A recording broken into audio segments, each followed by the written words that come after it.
Last class లో చెప్పినటువంటి విషయం ఒకసారి గుర్తు తెచ్చుకున్నాను. ఒక 2 minutes తర్వాత మనం సమ్స్ లోకి వెళ్దాం.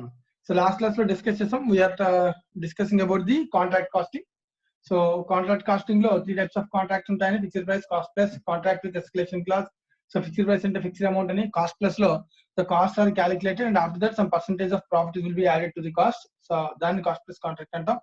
So contract with escalation class లో fixed price along with some escalation class will be added in the agreement. So దాన్ని మనం కాంట్రాక్ట్ విత్ ఎస్కలేషన్ క్లాస్ అంటాం. సో దీనిలో మన కాంట్రాక్ట్ కాస్టింగ్ లో రూల్స్ ప్రకారం అకౌంటింగ్ ఎంట్రీస్ రాసేటప్పుడు కాంట్రాక్ట్స్ 3 types గా విభజిస్తున్నాను. ఒకటి కంప్లీటెడ్ కాంట్రాక్ట్స్, రెండోది ఇన్కంప్లీటెడ్ కాంట్రాక్ట్స్. ఇన్కంప్లీట్ మళ్ళీ again classified into 2 types, in the process of completion and nearing completion. So simply incomplete అంటే కాంట్రాక్ట్ ఏ ఇయర్ లో స్టార్ట్ అయిందో ఆ ఇయర్ లో కంప్లీట్ అవ్వకపోతే కనుక it is called incompleted contract. అంటే ఈ రెండుకి WAP ఉంటే కనుక will call it as a incomplete contracts.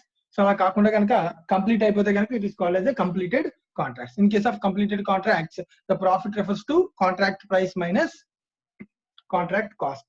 In case of incompleted contracts, in the process of completion, nearing completion. రెండిట్లో కూడా కొన్ని విషయాలు తెలుసుకోవాలని చెప్పి లాస్ట్ క్లాస్ లో చెప్తున్నాను. సో ఆ విషయాల మీద కొంచెం డీటెయిల్ అనాలిసిస్ మనం ఆల్రెడీ లాస్ట్ క్లాస్ లో డిస్కస్ చేసాం. సో చాలా విషయాలు విత్ ఎగ్జాంపుల్ డిస్కస్ చేసాం లాస్ట్ క్లాస్ లో.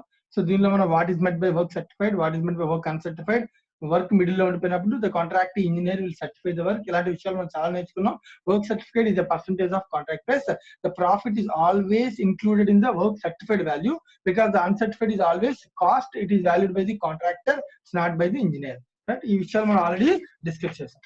ఏదైతే వర్క్ ని సర్టిఫై చేస్తాడు ఇంజనీర్, దానిలో కొంత మనీ మనకి ఇస్తానని ఆ మనీని మనం అంటాం ప్రోగ్రెస్ పేమెంట్స్ అని అంటాం, కాంట్రాక్టర్ కి వచ్చే మనీని. సో దీన్ని మనం ఫార్మేట్ పాయింట్ ఆఫ్ వ్యూ చూసామన్నా మళ్ళీ చెప్తున్నాను. వర్క్ సర్టిఫైడ్ లో మాత్రమే నోషనల్ ప్రాఫిట్ ఉంటుంది. నోషనల్ ప్రాఫిట్ మీకు రాసేది కేవలం వర్క్ సర్టిఫైడ్ లో వాల్యూవే, ఎందుకంటే ఇదంతా కూడా కాస్టే. Once uncertified is cost. So it's total cost. Total cost minus work uncertified cost is known as cost of work certified. మళ్ళీ చెప్తాను, total cost minus work uncertified is known as cost of work certified. The cost of work certified is compared with work certified. The difference is known as profit or loss, and the profit is notional profit. So అలాగే దీనికి సంబంధించి చాలా విషయాలు మనం చాలా formulas అవి కూడా discuss చేసాం. సో ఎలా క్యాలిక్యులేట్ చేయాలి ఏంటని. సో దీని తర్వాత మళ్ళీ కాంట్రాక్ట్ అకౌంట్ ఫార్మాట్ కూడా చూసాం లాస్ట్ క్లాస్ లో. ఫార్మాట్ లో సో ఏముంటాయి, నోషనల్ ప్రాఫిట్ ఉంటుంది. నోషనల్ ప్రాఫిట్ నుంచి మళ్ళీ మన కాస్టింగ్ P&L కి ప్రాఫిట్ ఎంత షేర్ చేయాలంటే సమ్ ఫార్ములాస్ అనేవి చూసాం. ఈ ఫార్ములాస్ అనేవి టెక్స్ట్ బుక్ లో డిస్కస్ చేయట్లేదు, ఇంతకు ముందు బుక్స్ లో ఉండేవి. సో ఎందుకైనా మంచిదని నేను చెప్తున్నాను, ఎందుకంటే కొన్ని క్వశ్చన్స్ దీని ఎఫెక్ట్ ఉంది, కొన్ని క్వశ్చన్స్ దీని ఎఫెక్ట్ లేదు. సో టెక్స్ట్ బుక్ లో ఉన్నటువంటి ఇన్ఫర్మేషన్ లో ఫార్ములాస్ లేవు. సో అయినప్పటికీ మనం బెటర్ ఫార్ములాస్ డిస్కస్ చేయడం చాలా మంచిది. నెక్స్ట్, సో దీనిలో amount to be transfer to P&L ఎంత అంటే కనుక in the process of completion అయినా ఇదంతా కూడా యాక్టివిటీ దేని గురించి, contract in the process of completion. So దానిలో if the work certified is less than for 1/4, 25% of the contract price, the amount to be transferred to P&L is nil. So that means total will be transferred to WAP reserve. In case of more than or equals to 25% but less than 50%, the 1/3 of the notional profit into cash received by work certified will be transferred to P&L. Remaining is transferred to WAP reserve. In case of more than 50%, 50 or more, so then 2/3 of the notional profit will be transferred to P&L. Remaining will be shown in WAP reserve. ఒకవేళ కనుక ఏదైనా situation లో కనుక if there is any loss, notional loss రావచ్చు. So in case of loss it should be immediately. ఈ point మనం last class లో discuss చేయాలి, ఇది కూడా ఇంపార్టెంట్. లాస్ వస్తే కనుక total loss transfer to P&L. So in any year, ఏ ఇయర్ లో అయినా సరే నోషనల్ లాస్ ఉంటే loss will be directly transfer to P&L అన్న. మళ్ళీ దానిలో share of loss to P&L, some reserve, అసలు లాస్ లో రిజర్వ్ అనేది ఉండదు, వేరే కాన్సెప్ట్. సో లాస్ వచ్చిందంటే totally it will be transfer to P&L account. Notional profit is transfer to P&L account. అలాగే నెక్స్ట్ కాంట్రాక్ట్ నియరింగ్ కంప్లీషన్ అయితే కనుక everything is same but apportionment is made from notional profit, but the calculation to P&L account is made from estimated profit. Point నేర్చుకున్నాం. So estimated profit అంటే nearing completion అప్పుడు notional నుంచి calculate చేసే బదులు, ఒక estimate చేసే బదులు మనం రిమైనింగ్ ఎస్టిమేట్ చేయడం ఈజీ కాబట్టి ఈజీగా ఫ్యూచర్ ఎస్టిమేట్ చేయగలిగితేనే నియరింగ్ కంప్లీషన్ అంటాం. అలా ఉన్నప్పుడు so profit to be transfer to P&L is calculated based on estimated profit. So estimated profit కావాలంటే టోటల్ కాస్ట్ కి అడిషనల్ కాస్ట్ ఎంత అవుతుంది యాడ్ చేసి దాని కాంట్రాక్ట్ ప్రైస్ నుంచి మైనస్ చేయాలి. సో దానిలో 4 ఫార్ములాస్ నేర్చుకున్నాను. ఒకటి ఎస్టిమేటెడ్ ప్రాఫిట్ ఇంటూ, ఇది ఏంటన్నా ఏ అపోర్షన్మెంట్, ఇది amount to be transfer to P&L calculation లో ఫార్ములాస్ అన్న. In case of nearing completion it is calculated based on estimated profit into cost till date by total estimated cost. ఒక option ఇది, మళ్ళీ same cost till date estimated total cost into cash received by work certified ఒక option, మళ్ళీ ఇంకోటి work certified by contract price ఒక option. దీన్ని మళ్ళీ cash received by work certified తో మల్టిప్లై చేస్తాం అన్న. అంటే సేమ్ టూ ఫార్ములాస్ ని cash received by work certified అంటే simply is known as cash ratio. So cash రేషియోతో మల్టిప్లై చేసి ఫార్ములాలో ఇంకొంచెం amount be transfer to P&L value తగ్గిస్తున్నాను, ఎందుకంటే మొత్తం అంతా ఒకేసారి రికగ్నైజ్ చేయడం మంచిది కాదనే ఉద్దేశంతో క్యాష్ బేస్ అనేది అప్లై చేస్తూ ఉంటాడు. సో ఇవన్నీ ఫార్ములాస్ అన్ని కాస్ట్ అకౌంటింగ్ రూల్స్. సో ఇవి మనకి రూల్స్ పాయింట్ ఆఫ్ లో చదవాలి తప్ప, అందుకనే మన టెక్స్ట్ బుక్ లో ఇవ్వలేదు. ఈవెన్ CMA బుక్స్ లో కూడా ఉంటాయి కానీ, బట్ సమ్స్ మాత్రం ఒకప్పుడు ఇవి ఉండేవి నాకు. ఇప్పుడు కూడా సమ్స్ లో కొన్ని వీటి ఎఫెక్ట్ అనేది ఉంటుంది. నెక్స్ట్ సో వీటిని బేస్ చేసుకుని ఇలిస్ట్రేషన్ నెంబర్ 3 చూసాం, ఇలిస్ట్రేషన్ నెంబర్ 4 చూసాం. సో ఇవన్నీ మనం ఆల్రెడీ చేసిన సమ్స్. సో ఇప్పటిదాకా చెప్పిన టాపిక్ లో ఎవరికైనా ఏదైనా డౌట్ ఉంటే ఒకసారి అడిగండి. సో డౌట్ ఏమీ లేకపోతే కనుక then we will go to next problem.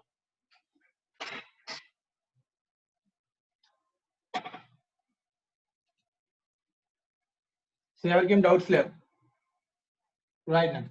So అయితే మనం నెక్స్ట్ ప్రాబ్లంకి వెళ్దాం నేను. సో అందరూ కూడా మీ మెటీరియల్లో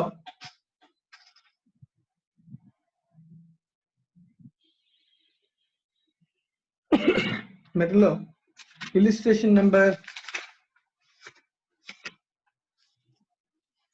let's go on with illustration number 3, 4 already complete అయిపోయింది. we'll go with 5. అందరూ కూడా illustration number 5 తీయండి. సో క్వశ్చన్ చదువుతూ ఉంటాను, దాన్ని సాల్వ్ చేస్తాను, జాగ్రత్తగా అబ్జర్వ్ చేయాలని అందరూ నాతో పాటు చేయొచ్చు కావాలనుకుంటే. illustration number 5 ఆల్రెడీ నేను ఒక సమ్ వర్క్ ఇచ్చాను, సేమ్ మోడల్ సమ్, అది మీరు కంప్లీట్ చేసి ఉండే అవకాశం ఉంది. వాటికి మళ్ళీ కొత్తగా చెప్పాల్సిన అవసరం ఏమీ లేదు. illustration number 5 చెప్పుకున్నా.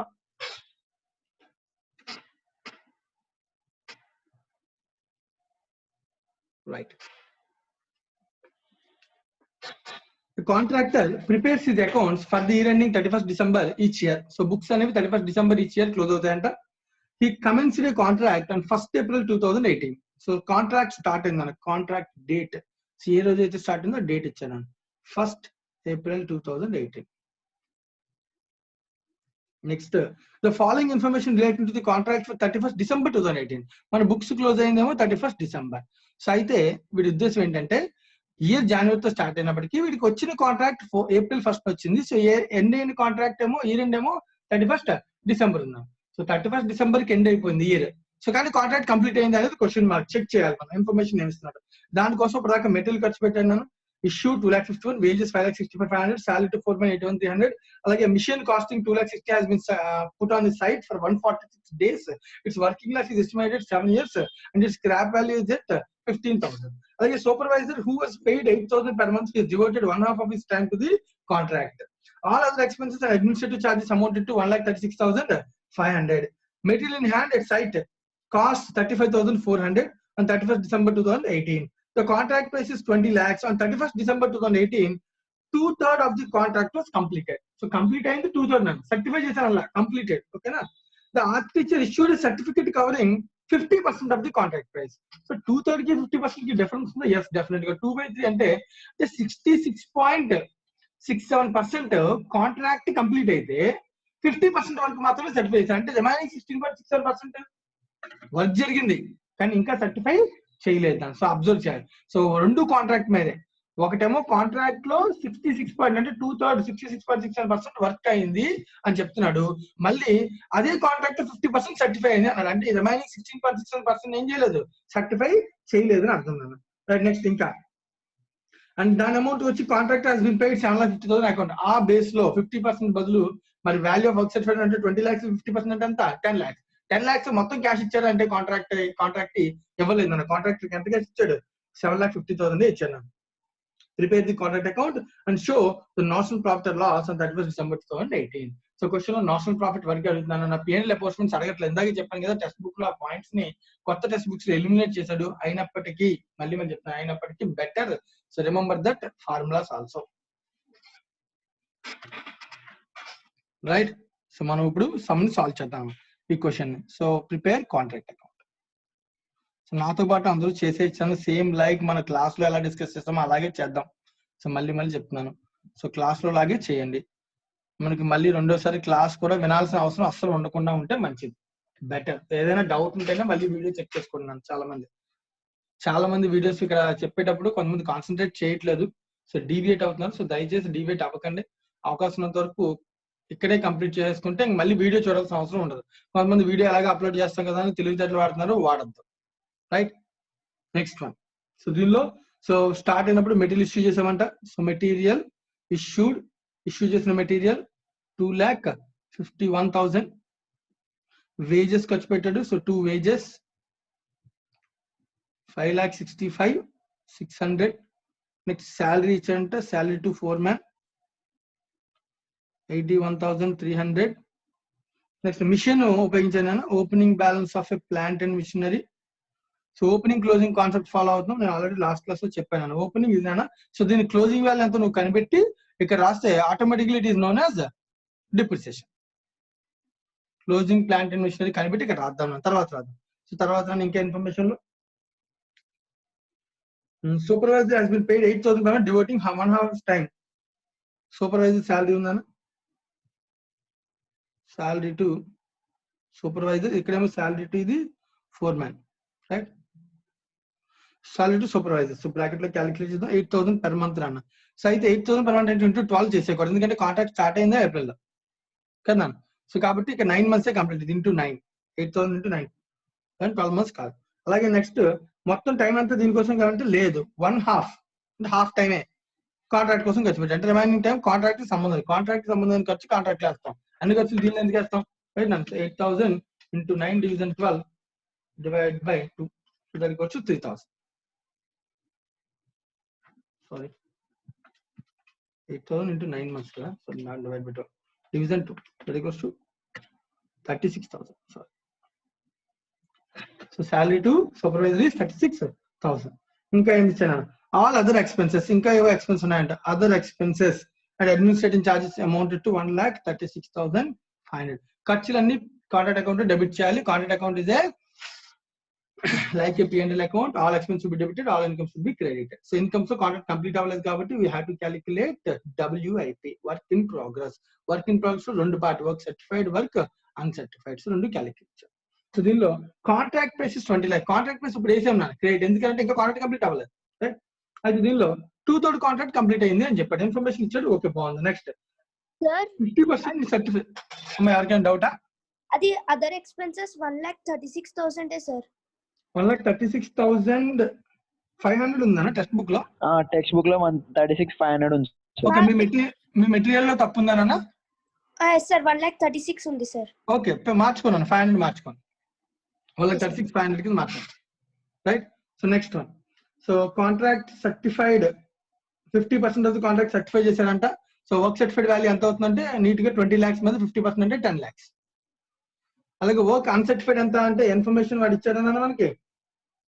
వర్క్ అన్సర్టిఫైడ్ ఇన్ఫర్మేషన్ అవ్వలేదు కానీ సమ్ టెక్నిక్ ద్వారా సమ్ పర్సంటేజ్ అనేది చెప్తున్నాను. సో జాగ్రత్తగా అర్థం చేయాలి.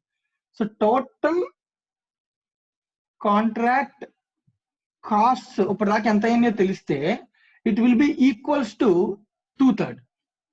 That is called 66.67%.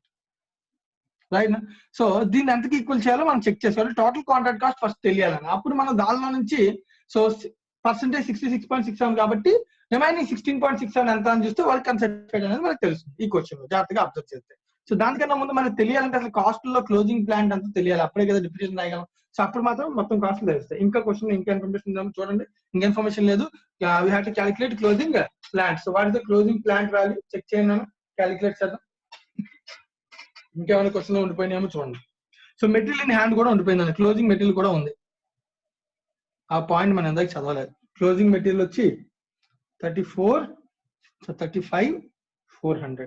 Right, so అలాగే నెక్స్ట్ క్లోజింగ్ ప్లాంట్ వాడి క్వశ్చన్ లో ఇన్ఫర్మేషన్ చాలా క్లియర్ గా ఇచ్చాను అన్న. 146 days ఉంది వాడాను అని అన్నాను. సో క్యాలిక్యులేట్ చేయండి. 2,60,000 ఎసెట్ వాల్యూ అన్నాను, మైనస్ దీనిలోంచి ఎంత వాడితే అంత మైనస్ చేస్తే క్లోజింగ్ వస్తుంది అన్న, లేదు డైరెక్ట్ గా డిప్రిసియేషన్ ఇక్కడ రాసేస్తే తప్పేమి కాదు. Into 146 days by information question లో ఇయర్ అంటే ఇవ్వలేదు. So you can assume 365 days.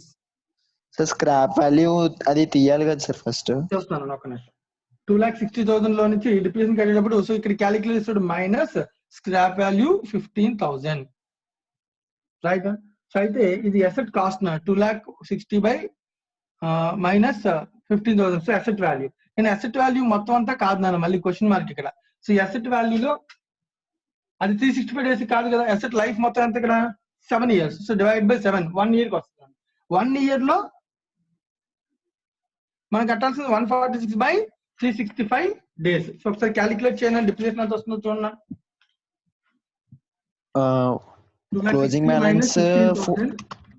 Closing balance 2,46 వస్తుంది సార్.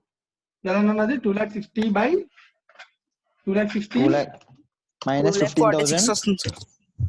14,000 సార్. ఇది 14,000 అన్న value. So 260 Yes, sir. 14,000 that equals to 2,46,000. 46,000. అంతేనా? అందరూ క్యాలిక్యులేట్ చేస్తారు ఈ calculation. Yes, sir. Right. So ఇప్పుడు 2,40,000 క్లోజింగ్ ప్లాన్ తెలిసింది, డబ్ల్యూఏపీ సరిపోయింది. మనకు వర్క్ సర్టిఫికేట్ ఇంకా తెలియలేదు. ఈ వాల్యూ తెలిస్తే దాని డెఫినెట్ గా మనకి నోషనల్ ప్రాఫిట్ ఎంత అనేది తెలిసిపోతుంది. ఇది తెలియడం కోసం కొంచెం జాగ్రత్త పడాలి. సో క్యాలిక్యులేటర్ 66.67% వాల్యూకి కాస్ట్ ఎంత అయిందో కాంట్రాక్ట్ అకౌంట్ లో కౌంట్ చేయండి అన్న. So 2,51,000 cost plus 5,65,000.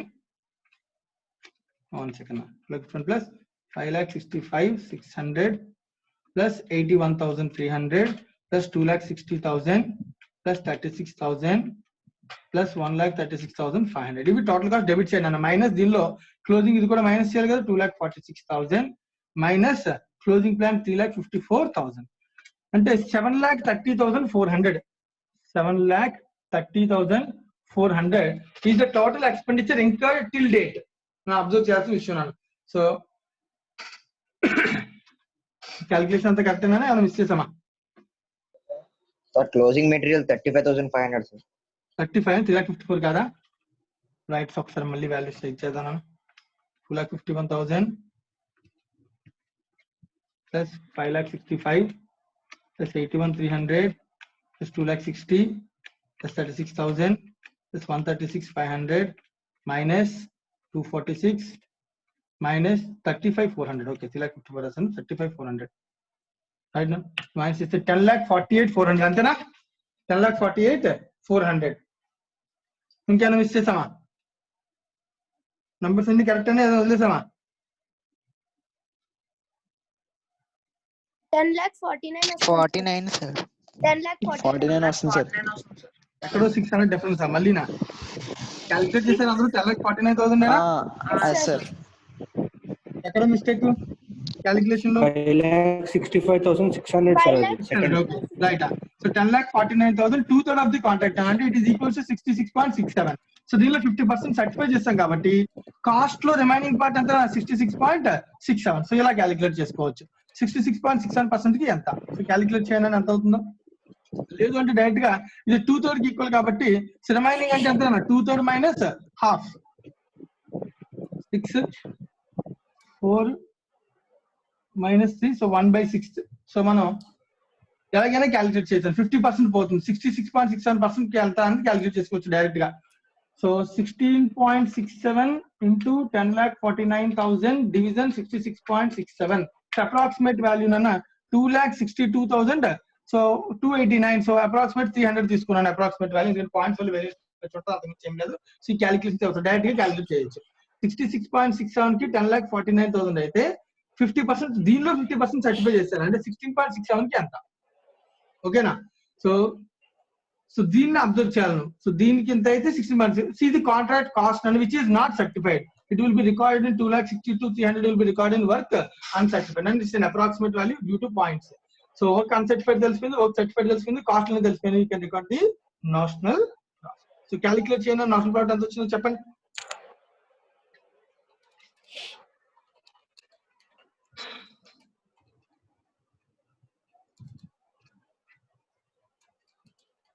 Notional profit calculate చేయాలి ఫస్ట్ గా.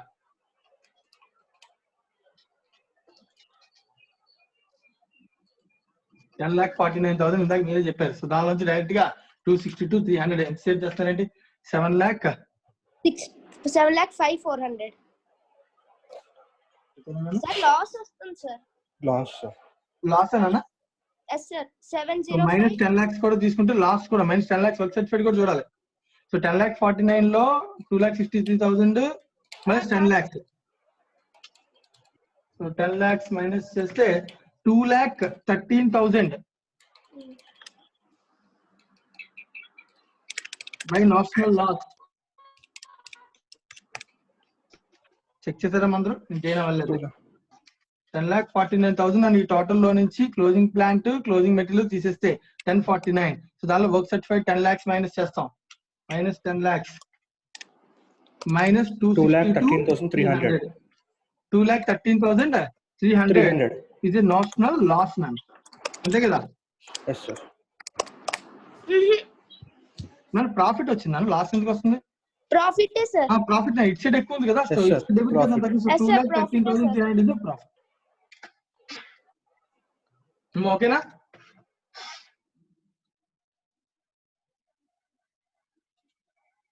సంబంధం సాల్వ్ చేసినట్టేనా? Question number 5. Any doubts?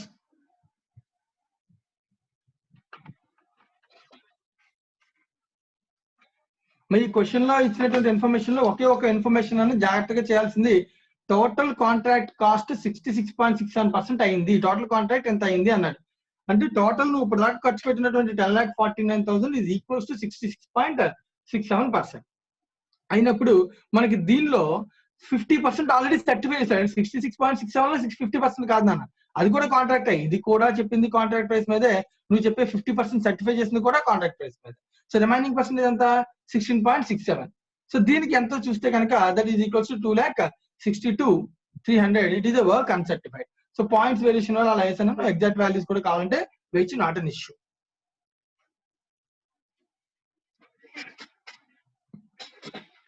మరి ఇది ఎలాగైనా క్యాలిక్యులేట్ చేసుకోవచ్చు అండి. రివర్స్ వర్కింగ్ కూడా చేసుకోవచ్చు కావాలంటే. ఫర్ ఎగ్జాంపుల్ 2/3 కి ఎగ్జాక్ట్ వాల్యూస్ కావాలనుకుంటే 10,49,000 కదా. మా కొంతమందికి ఇన్ఫర్మేషన్ కూడా చెప్తున్నాను, జాగ్రత్తగా వచ్చాను. రివర్స్ వర్కింగ్ కూడా చేసుకోవచ్చు. 2/3 వాల్యూకి 10,49 అన్నప్పుడు టోటల్ కాంట్రాక్ట్ కాస్ట్ ఎంత అవుతుందో చెక్ చేసుకోవచ్చు. రివర్స్ వర్కింగ్ నా so total contract cost check చేసుకుని, సో దాని నుంచి మళ్ళీ 50% is certified, remaining is uncertified. So మనం ఎలా చేసుకున్నా, రివర్స్ వర్కింగ్ చేసినా, ఎలా చేసినా ద సొల్యూషన్ ఈజ్ సేమ్ నా. సో దానిలో ప్రాబ్లం ఏమీ ఉండదు. సో దీన్ని రివర్స్ వర్కింగ్ చేసేయచ్చు, లేదంటే నేను చెప్పినట్టు 66.67 లో 16.67 ఎంత అని కూడా చెక్ చేసుకో. Simple logic. Right and will go to question number 6. దీనిలో ఏమైనా doubts? Right.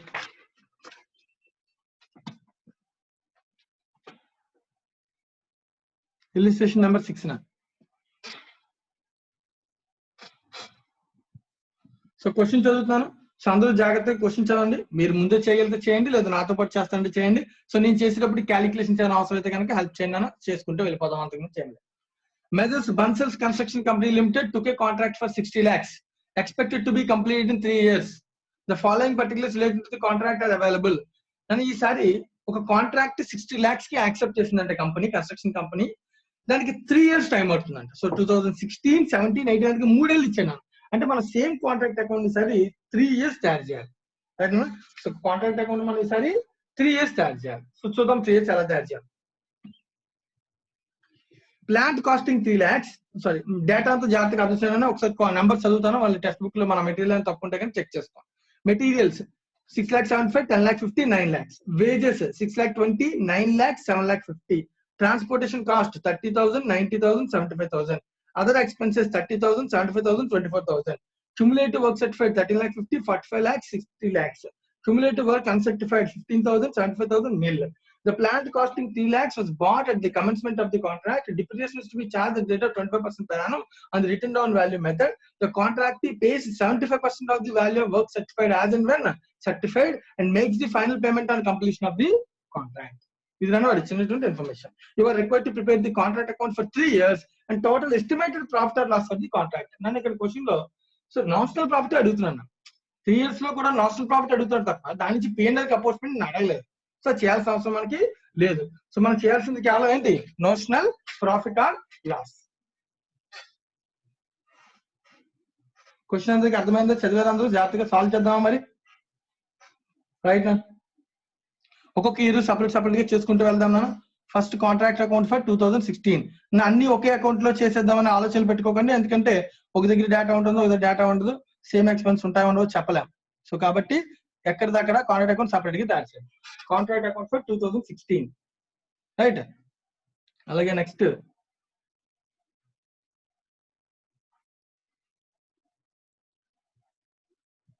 Contract account for 2017 2018 మూడు తయారు చేద్దాం. 16, 17, 18 మూడేళ్ళు అడిగాను, మూడేళ్ళు తయారు చేద్దాం. ఏదైనా వర్కింగ్ నోట్ అవసరం అయితే ఇక్కడ తయారు చేద్దాం. సో 2016 డేటాలో సో ఏమేమి ఖర్చులు అయ్యాయి? So 2 material 6,75,000. So 2 wages 6,20,000. 2 transportation cost 30,000. So other expenses 30,000. Cumulative work certified అంటే ఇప్పుడు దాకా నాన్న. సో 2016 వరకు వర్క్ సర్టిఫై చేసింది 13,50,000 అంట. So by WIP work certified. Work certified. So work certified ఎంత దీనిలో అంటే 13,50,000. వర్క్ అన్సర్టిఫైడ్ ఎంత అంటే 15,000. అంటే ఖర్చు అయింది కానీ ఇంకా దాన్ని సర్టిఫై చేయలేదు. ఇది ఇన్ఫర్మేషన్ నాన్న 2016 ఇయర్ లో. అంటే ఇంకా ఏమైనా ఇచ్చారంటే ప్లాంట్ వాడామన్నాను. సో డైరెక్ట్ గా డిప్రిసియేషన్ రాయొచ్చు, లేదంటే ఓపెనింగ్ క్లోజింగ్ కింద రాయొచ్చు. Opening plant. So opening plant asset cost ఎంత 3 lakhs. Bought at the commencement by closing plant. So closing plant అంటే after depreciation 3 lakhs minus 3 lakhs మీద డిప్రిసియేషన్ అన్న. డిప్రిసియేషన్ అని చెప్పేది వాడు to be charge 25% per annum. 25% on WDV method. Okay. So 3 lakhs మీద 25% అన్న. సో ఫుల్ ఇయర్ అన్నా కాంట్రాక్ట్ మొత్తం. సో ఎక్కడ ఇన్ఫర్మేషన్ లో డేట్స్ ఇవ్వలేదు. So resuming full year 3 lakhs మీద 25%. So that equals 75,000. So 3 lakhs minus 75,000 2,25,000. So ఇటు 3 lakhs 225 రాసి డిప్రిసియేషన్ 75,000 అని అర్థం. లేదు డైరెక్ట్ గా రెండు రాయకుండా 2 డిప్రిసియేషన్ ఆఫ్ ది ప్లాంట్ అని 75 రాస్తే తప్పేమీ కాదు. మళ్ళీ చెప్తున్నాను. రైట్. నెక్స్ట్ ఇంకా సో కాంట్రాక్ట్ డబ్బులు ఎంత ఇస్తాడు, క్యాష్ ఎంత వస్తుంది ఇన్ఫర్మేషన్ ఇచ్చాను అన్న. సో అంతకు మించి దానిలో ఏం లేదు. సో అయిపోయింది. సమ్ దీనిలో నేషనల్ ప్రాఫిట్ ఆర్ లాస్ వచ్చేసింది అన్న. సో చెక్ చేయడానికి క్యాలిక్యులేట్ చేసి లాస్ ఆఫ్ ప్రాఫిట్ చెక్ చేయండి. ఫస్ట్ ఇయర్ ఎట్ సైడ్ ఎక్కువ ఉంది, డెబిట్ సైడ్ క్రెడిట్ సైడా క్యాలిక్యులేట్ చేయండి.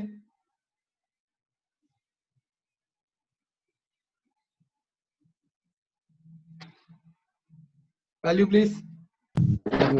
Last 65,000. Right. By national loss 65,000. So ఎప్పుడైనా లాస్ వస్తే కనుక it will be directly transfer to costing period. Rules మనల్ని అడగలేదు. ఒకవేళ అడిగినా కూడా ఎప్పుడైనా లాస్ వస్తే కనుక it will be directly transfer to costing period. National loss is directly transfer to costing period. So first year అయిపోయింది. Next will go to second year 2017 year. మా ఎవరికైనా డౌట్? ఇది అందరికీ వచ్చినట్టేనా? Right. So will go to 2017 year.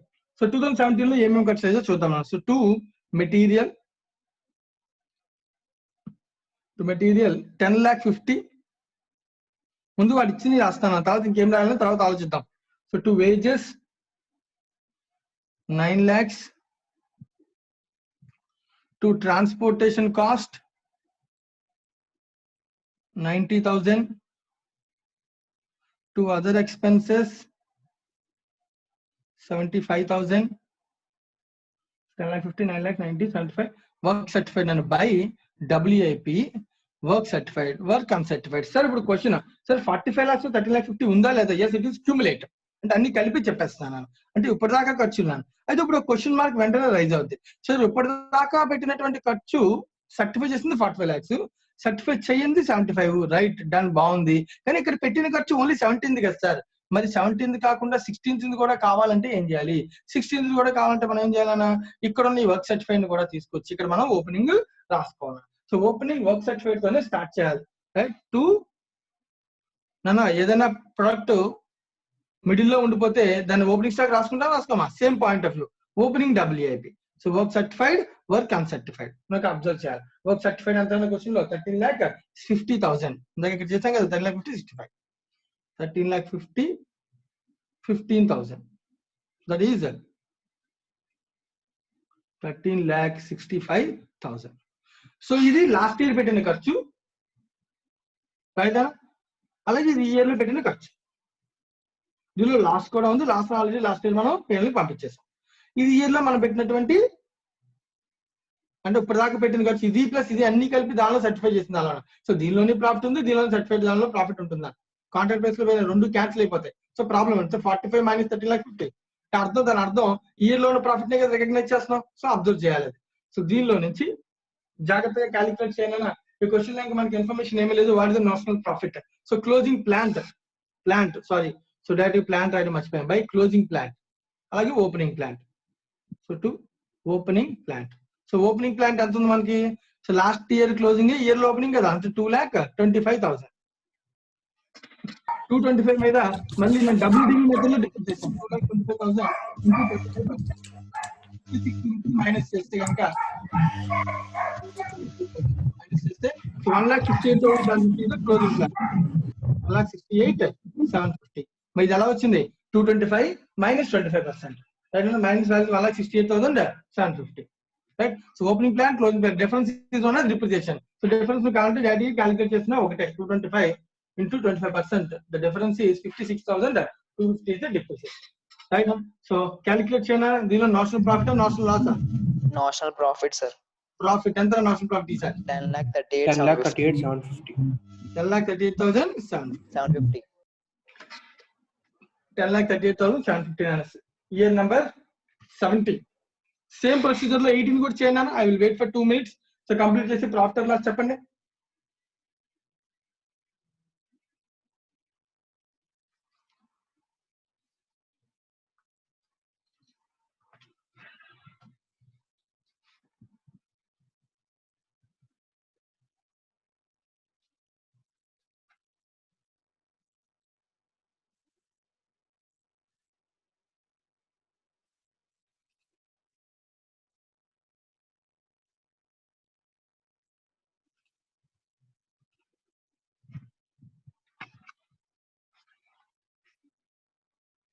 So 2018 లో loss వచ్చిందో profit వచ్చిందో జాగ్రత్తగా చేయండి, క్యాలిక్యులేషన్స్ చేయండి, కంగారు పడకండి.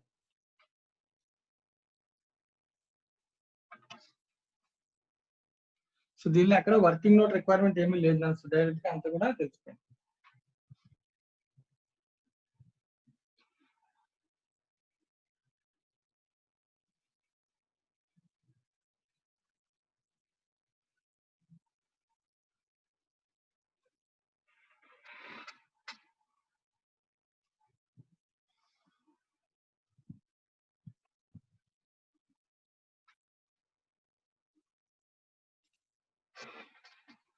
సార్ సాల్వ్ చేస్తావా, జస్ట్ వింటున్నావా?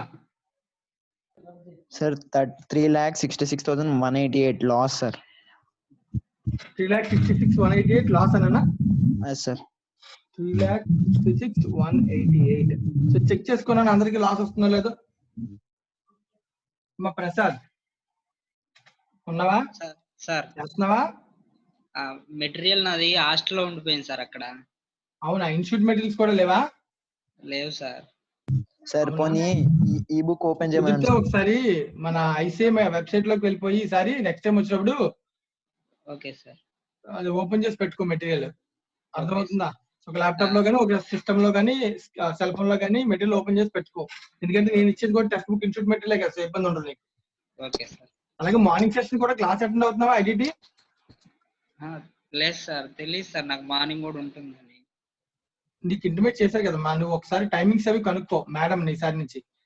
Okay sir. లేదంటే వీళ్ళు ఎవరితోనైనా కాంటాక్ట్ అవ్వు, లైక్ కౌశిక్ జయంతో కానీ ఎవరితోనైనా కాంటాక్ట్ అయితే వాళ్ళు చెప్తారు. అంటే నేను ఓన్లీ మన కాస్టింగ్ అకౌంట్సే అనుకుంటున్నాను. లేదు, నన్ను కాస్టింగ్ ఇప్పుడు ఈవినింగ్ జరుగుతుంది, మార్నింగ్ టైంలో డిటి ఐడిటి కూడా జరుగుతుంది రేపటి నుంచి. సో బెటర్ నువ్వు కాంటాక్ట్ అయితే బెటర్ ఎవరో ఒకరితో. ఓకేనా? Okay sir. మా అందరికి వచ్చేసిందా సమ్ము? చేస్తారు సార్. Yes sir. సో వేరే సమ్ చేద్దాం నాన్న. Next question.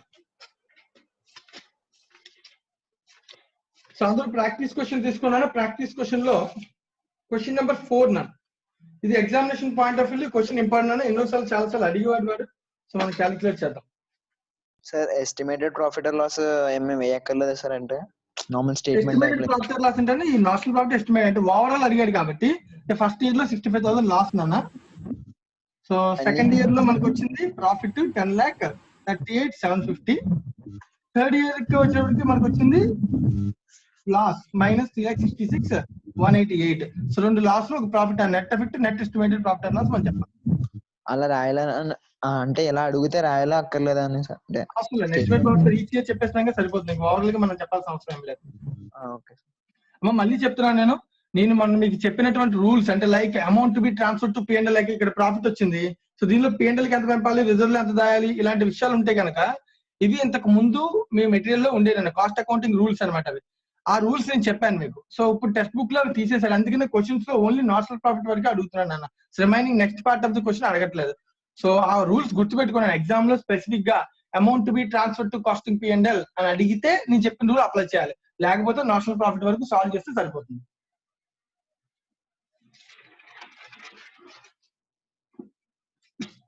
రైట్, సో అందరూ కూడా ప్రాక్టీస్ క్వశ్చన్ నెంబర్ 4 నా. సో 4 నేను చెప్తాను, సో తర్వాత 3 మీరు వర్క్ చేసుకోవాలి. Practice question number 4. ముందు క్వశ్చన్ అంతా చదువుతానని జాగ్రత్తగా అబ్జర్వ్ చేయండి, డౌట్స్ ఏమైనా ఉంటే అడగండి, ఆ తర్వాత సమ్ సాల్వ్ చేద్దాం. ఏం చేయాలి ఏంటో మీరు చెప్తే దాన్ని బట్టి చేద్దాం. Right, RST construction limited commenced the contract on 1st April 2018. The total contract was 49,21,875. It is decided to estimate the total profit on the contract and to take to the credit of costing P&L account that proportion of estimated profit on cash basis which were completed both to total contract. That means question చాలా specific గా total profit లోంచి P&L కి ఎంత వెళ్తుందో share కూడా కనుక్కోండి, దానికి కావాల్సిన ఫార్ములా కూడా వాడి ఎలా చేయాలో సెంటెన్స్ రూపంలో ఇస్తున్నాడు. సో అబ్జర్వ్ చేయాలి.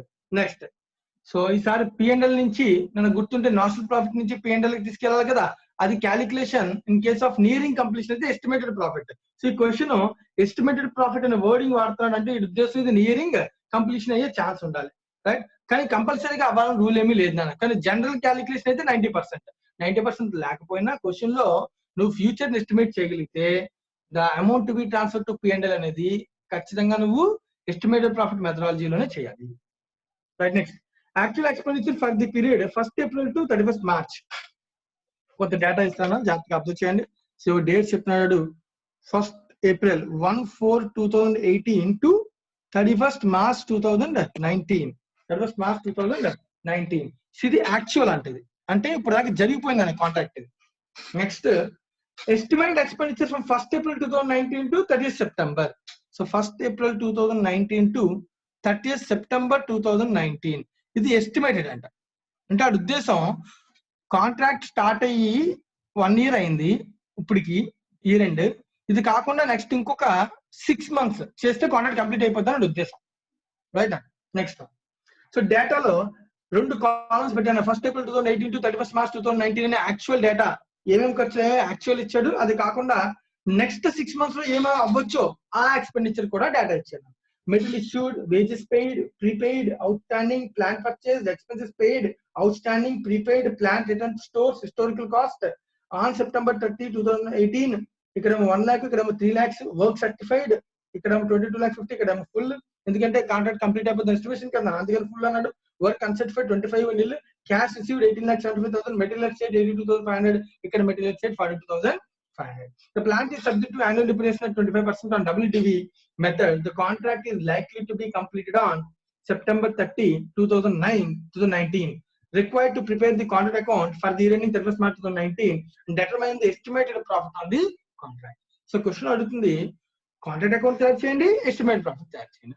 సో కాంట్రాక్ట్ అకౌంట్ ఆల్రెడీ మనకు తెలుసు, ఇందాక నుంచి ఆల్రెడీ మనం చాలా సమ్స్ చేసాం కదా, సేమ్ మోడల్ లో కాంట్రాక్ట్ అకౌంట్ తయారు చేయాలన్న. సో కాంట్రాక్ట్ అకౌంట్ తయారు చేస్తాను, అందరూ కూడా 1 minute క్వశ్చన్ ఒకసారి జాగ్రత్తగా చదవండి.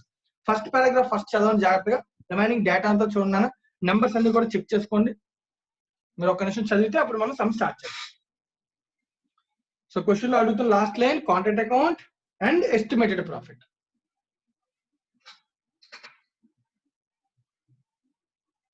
ఎవరికైనా క్వశ్చన్ ఏమైనా డౌట్స్ ఉంటే ఫస్ట్ అడగండి, తర్వాత సమ్ స్టార్ట్ చేస్తాం.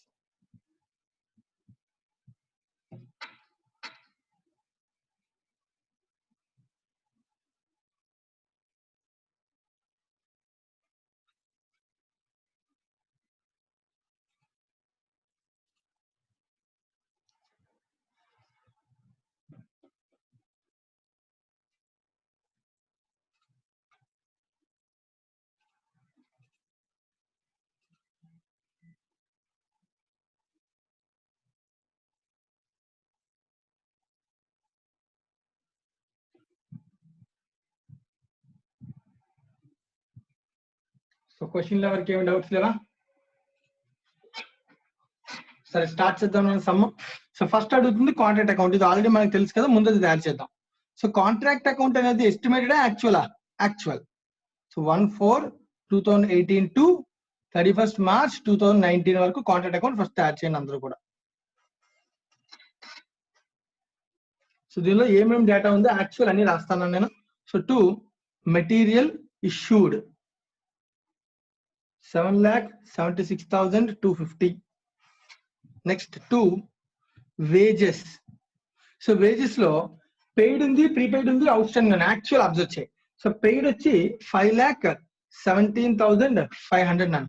సో మన బుక్స్ ఆఫ్ అకౌంట్స్ ప్రిపేర్ చేసేది క్యాష్ బేసా అక్రూవల్ బేసా అంటే accrual base, right and. So కాబట్టి 5,17,000 పెయిడ్ లో ప్రీపెయిడ్ 37,500 ఉందండి. అంటే ఈ పీరియడ్ లో రాకూడదు కాబట్టి దాన్ని ఏం చేయాలి? Minus 37,500 prepaid. ఏందన్నా? Any doubts? Right. So paid 5,17,500 అన్నాను, దానిలో ప్రీపెయిడ్ 37,500 కాబట్టి మైనస్ చేశాను. Plus outstanding, current year లో అవుట్ స్టాండింగ్ కూడా దాన్ని ఏం చేయాలి? యాడ్ చేయాలి. ప్లస్ 12,500 అంటే wages incurred for the period 1/4/18 to 31st March 2019 ఎంత అంటే కనుక, సో క్యాలిక్యులేట్ చేయాలి. 5,17,500 ప్లస్ 12,500 మైనస్ 37,500 4,92,500. మనం రాసేది ఎక్రూవల్ కాన్సెప్ట్, ఓకేనా? రైట్. నెక్స్ట్ వేజెస్ అయిపోయింది. తర్వాత ప్లాంట్ ఇచ్చాను. ప్లాంట్ కి అయితే కనుక ఓపెనింగ్ అండ్ క్లోజింగ్ రాస్తాను. Plant opening. So opening starting లో పర్చేస్ చేసినంత 4 lakhs. 4 lakhs. తర్వాత ప్లాంట్ గురించి రిమైనింగ్ అవ్వచ్చు. ఎక్స్పెన్సెస్ ఇచ్చాను. So 2 expenses. మళ్ళీ సేమ్ పాయింట్. ఎక్స్పెన్సెస్ లో పెయిడ్ ఇచ్చాడు ఫస్ట్. పెయిడ్ క్వశ్చన్ ఎంత ఇచ్చాడు? ఎక్స్పెన్సెస్ 2,25,000. 2,25,000. దాని వల్ల out standing 25, prepaid 15. Prepaid minus 15, current out standing plus 25. మరి ఎవరితో వాయిస్ ఓవర్ బయటకు వస్తున్నాను, ఒకసారి మ్యూట్ లో పెట్టుకున్నాను voice. So 225 plus 25 minus 15. 250 minus 15 అంటే 235. Expenses incurred is 235, right. Next actual మాత్రమే తీసుకుంటున్నాను. ఎక్స్పెక్టెడ్ గురించి తర్వాత డిస్కస్ చేద్దాం.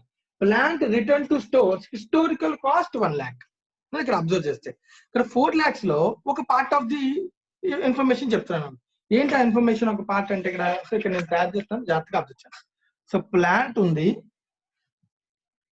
ప్లాంట్ ని యాక్చువల్ గా 4 lakhs కొన్నాడు.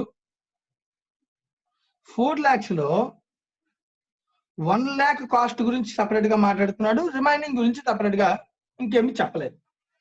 4 lakhs లో 1 lakh ని ఏం చేశాడంట?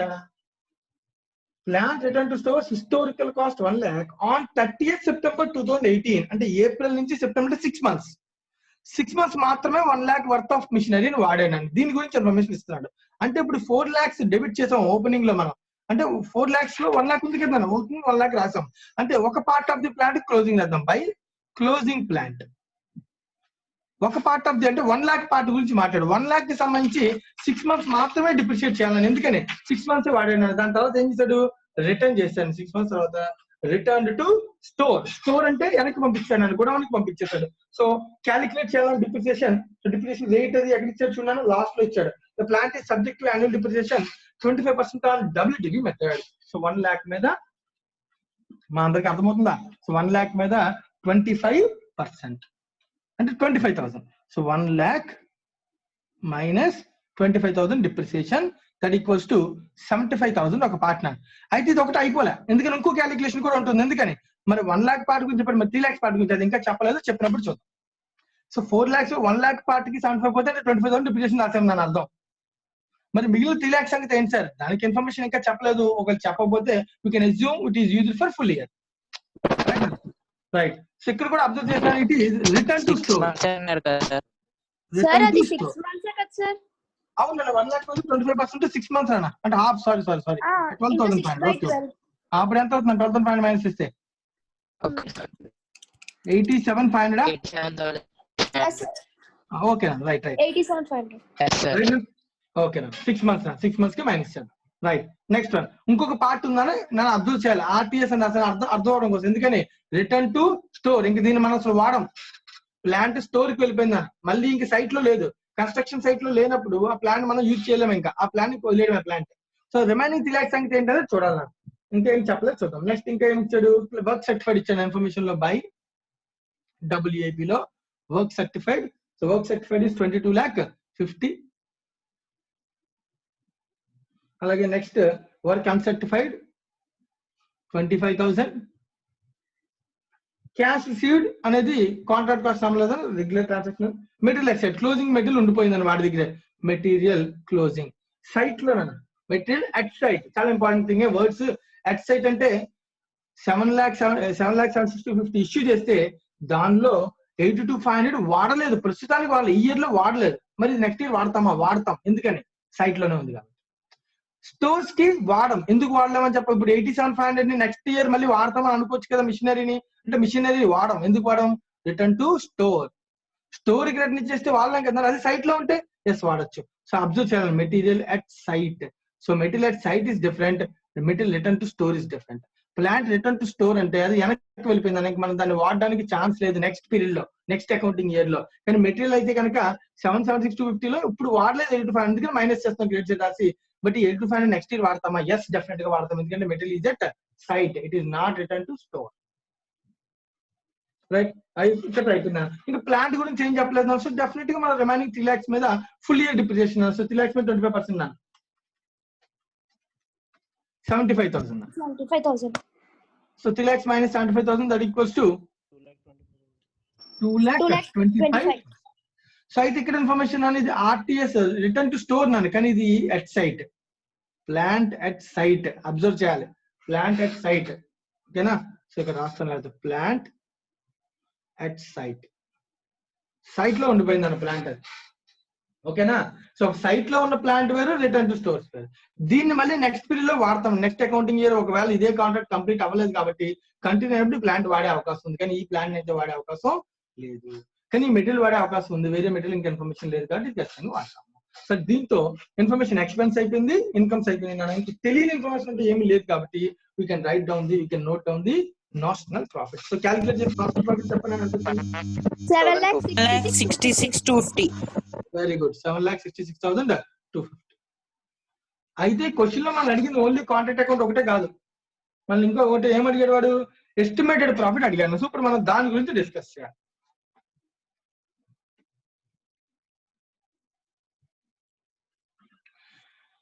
మా అందరూ కాన్సన్ట్రేట్ చేయండి. ఇప్పుడు నేను ఏం చెప్తాను, ఇక్కడ దాకా అందరూ కంప్లీట్ చేసినట్టే కదా.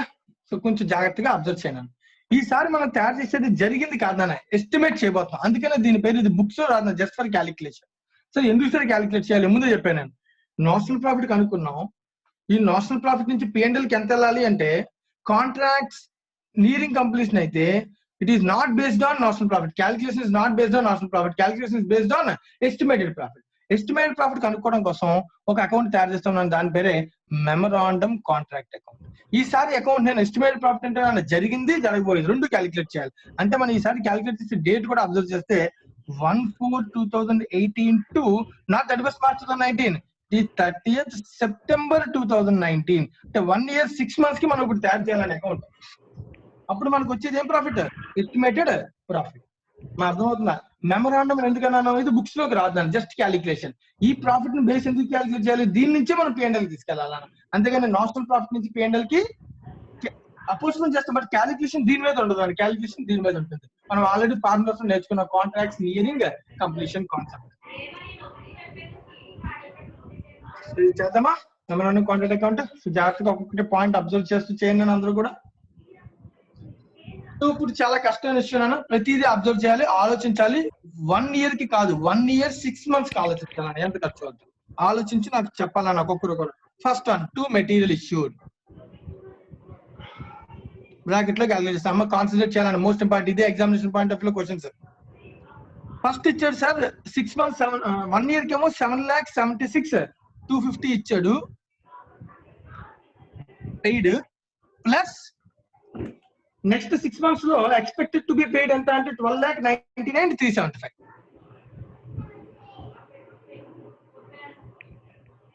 జాగ్రత్తగా అబ్జర్వ్ చేయాలి నేను ఏం మాట్లాడుతున్నాను. ఇది ఒక పెయిడ్ 1 year లో, ఇది ఒక పెయిడ్ 6 months లో, టోటల్ 1 year 6 months లో. కానీ ఈ పెయిడ్ లో జాగ్రత్తగా, ఈ పెయిడ్ లో ప్రీపెయిడ్ ఉంది. ఎంత ఉంది? 37. మెటీరియల్ లో లేదు, సారీ మెటీరియల్ లో ప్రీపెయిడ్ లేదు, మెటీరియల్ లో సైట్ ఉందని నేను అర్థమవుతున్నా. మెటీరియల్ ఎట్ సైట్ ఉంది, ఇది మెటీరియల్ ఇష్యూ ఉన్నాను, కొత్తగా ఇష్యూ చేసింది పైన ఇచ్చాడు. సో లాస్ట్ లో మెటీరియల్ ఎట్ సైట్ ఉందన్న. ఇప్పుడు క్వశ్చన్ మెటీరియల్ ఎట్ సైట్ అంటే ఇక్కడ నుంచి సార్ ఇది ఈ పీరియడ్ లో వాడలేదు కదా, ఫస్ట్ 1 year లో మైనస్ చేద్దాం. కానీ జాగ్రత్తగా ఆలోచించాను, మైనస్ చేస్తాను కరెక్టే, కానీ మళ్ళీ ఇది సైట్ నుంచి వెనక్కి వెళ్ళిపోయింది వాడలేదా? లేదు సైట్ లోనే ఉంది అంటే మళ్ళీ ప్లస్ చేయాలి. ఎందుకు ప్లస్ చేయాలి మళ్ళీ దీన్ని? మైనస్ ఎందుకు చేశాను? 776,250 లో వాడలేదు అని ఈ రెండులో చెప్పాడు, కానీ వాడలేదు కానీ సైట్ లోనే ఉందంటే నెక్స్ట్ ఇయర్ వాడతాను కదా, నెక్స్ట్ 6 months లో వాడతాను కదా, అందుకని మళ్ళీ యాడ్ చేశాను. మళ్ళీ సరే ఇప్పుడు బాగుంది యాడ్ చేసాం, ప్లస్ ఇది కూడా ఖర్చు పెట్టాడు, మొత్తం అంతా వాడాడా? లేదు మళ్ళీ వాడలేదు. ఎంత వాడలేదు? 42,500 వాడలేదు, మైనస్ 40. క్యాలిక్యులేట్ చేసిన జాగ్రత్తగా అప్లై చేయండి. 7,76,250 plus 12,99,375 minus 42,500 20,33,125. So first material సంబంధించి క్యాలిక్యులేట్ చేశాను. ఎవరికైనా దానిలో డౌట్ ఉంటే అడగండి. 20,33,025 మా అర్థమైంది అందరికీ? అది మా మెటీరియల్ ఇష్యూడ్ 20,33,125 అర్థమైందని చూడండి. ఆశిత అర్థమైందమ్మా నీకు అది? సో క్యాలిక్యులేషన్ అర్థమైంది రైట్. నెక్స్ట్ గంగాధర్, ఎందుకు మైనస్ చేశాను అర్థమవుతుందా? ఎందుకు మైనస్ చేసి మళ్ళీ ప్లస్ చేశాను? ఇక్కడ మనం వాడలేదని చెప్పి మైనస్ చేశాను, మళ్ళీ నెక్స్ట్ ఇయర్ వాడతాం కాబట్టి ప్లస్ చేశాను. ఇది ఇంకా అసలు వాడమని చెప్పాడు కాబట్టి మళ్ళీ మైనస్ చేశాను 42,500. ఓకే రైట్, మెటీరియల్ కంప్లీట్ అయింది. నెక్స్ట్ వర్డ్ చాలా జాగ్రత్తగా ఇదే ప్రొసీజర్ లో అబ్జర్వ్ చేస్తూ వేజెస్ క్యాలిక్యులేట్ చేయాలి. వేజెస్ నేను క్యాలిక్యులేట్ చేస్తాను. వేజెస్ లో కూడా ఫస్ట్ పెయిడ్ ఇచ్చాను నేను 5,17,500 పెయిడ్ ప్లస్ మళ్ళీ 6 months లో కూడా ఎక్స్పెక్టెడ్ పెయిడ్ ఎంత? 6,18,750. సో టోటల్ పేమెంట్ ఇచ్చాడు, సరిపోద్ది. దాంతో పాటు ఇంకో ఇన్ఫర్మేషన్ ఏం చెప్పాడు? ప్లస్ అవుట్ స్టాండింగ్ అని అన్నాడు. ఫస్ట్ అవుట్ స్టాండింగ్ గురించి ఆలోచిద్దాం. అవుట్ స్టాండింగ్ ఎంత ఉంది? 12,500. నేను అంటాను సార్ అవుట్ స్టాండింగ్ అంటే యాడ్ చేయాలి కదా, యాడ్ చేస్తాం బాగుంది. కానీ ఇప్పుడు ఈ అవుట్ స్టాండింగ్ ఉంటే అది ఎక్కడ పేమెంట్ ఉంటుంది? నెక్స్ట్ ఇయర్ లో పేమెంట్ ఉంటుంది కదా. మా current year out standing next year లో ఏమవుతుంది? మైనస్ అవుతుంది. Current year out standing plus చేస్తాం, అది నెక్స్ట్ ఇయర్ అవుట్ స్టాండింగ్ లో మైనస్ చేస్తాం, మైనస్ 12,500. మళ్ళీ చెప్తున్నాను నేను, పెయిడ్ తీసుకున్నాం, కరెంట్ ఇయర్ అవుట్ స్టాండింగ్ అయితే ప్లస్ చేస్తాం, నెక్స్ట్ ఇయర్ దానికి అదే అవుట్ స్టాండింగ్ ఏం చేస్తాం? మైనస్ చేస్తాం. అలాగే నెక్స్ట్ ఇయర్ లో అవుట్ స్టాండింగ్ ఉంది కదా, ఉంది ఎంత ఉంది? 5,750. దాన్ని ఏం చేయాలి? యాడ్ చేయాలి, ప్లస్ 5,000. ఇది ఎందుకు యాడ్ చేసాం? మరి నెక్స్ట్ ఇయర్ పేమెంట్ ఇంకా చేయలేదు, బట్ వర్క్ జరిగిపోయింది, ఎక్స్పెన్స్ ఇక్కడ అయిపోయింది, ప్లస్ 55 కాదు 5,750. Okay sir 5,750 that is the right number. Next prepaid ఉందండి. ప్రీపెయిడ్ ఇప్పుడు ఈ ఇయర్ దానికోసం మైనస్ చేస్తాం. ఎంత? మైనస్ 37,500 మైనస్ చేసాం.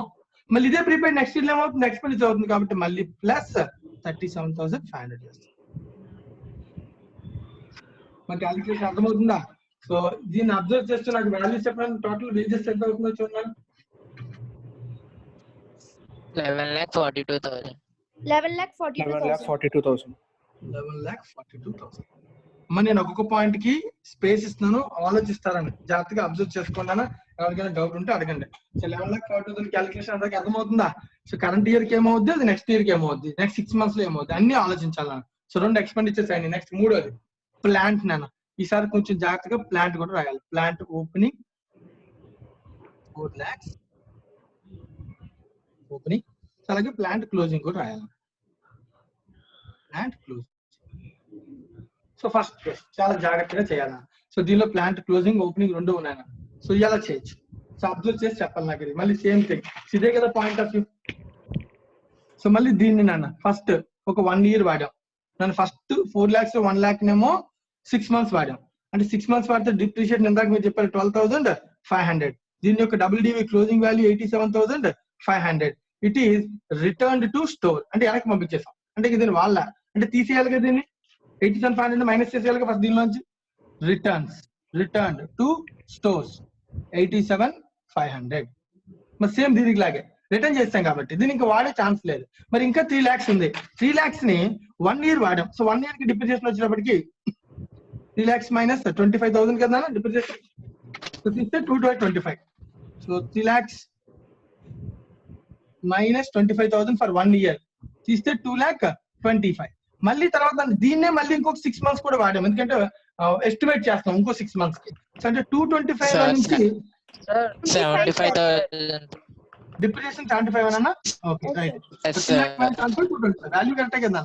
సో 225 లో నుంచి డబ్ల్యూడిగ్రీ మెథడ్ కాబట్టి మళ్ళీ దీని మీద 225 మీద మళ్ళీ 25% డిప్రిసియేషన్ క్యాలిక్యులేట్ చేయాలి. సో తీసేనా ఎంత చూడండి 225 లో నుంచి 1,68,750. 6 months. 68,750. 1,68,750. వాల్యూ అన్నా 1,68,750. Yes, sir. 56,250 is the depreciation, right? 56,250 is the depreciation. మా ఇది ఫుల్ ఇయర్ కట్టేశారు మీరు. 6 months కట్టాలి.